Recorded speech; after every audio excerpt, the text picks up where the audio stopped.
Kementerian Pertahanan Rusia merilis rekaman momen kendaraan lapis baja Amerika Serikat lainnya yang hancur di wilayah perbatasan Kursk. Rekamannya diunggah di Telegram resmi Kemenhan Rusia pada Rabu, 14 Agustus 2024 belum lama ini. Dalam keterangan unggahan disebutkan kali ini, operator UAV mengidentifikasi kendaraan tempur lapis baja Stryker buatan AS. Stryker yang ditemukan dihancurkan menggunakan amunisi lancet yang berkeliaran. Sebelumnya, Amerika mengirim kendaraan tempur infanteri Stryker itu dimaksudkan untuk membantu Ukraina menghadapi pertempuran musim semi mendatang melawan Rusia.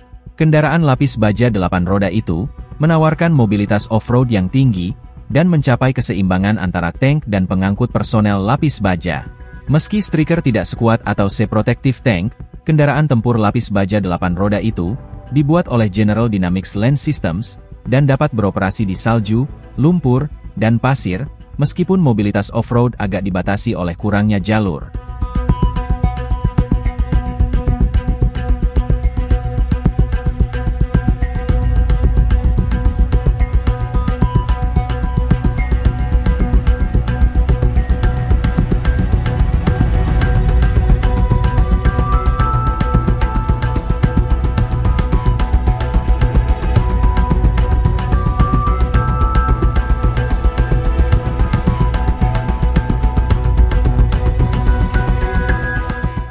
Download Tribun X sekarang, menghadirkan lokal menjadi Indonesia.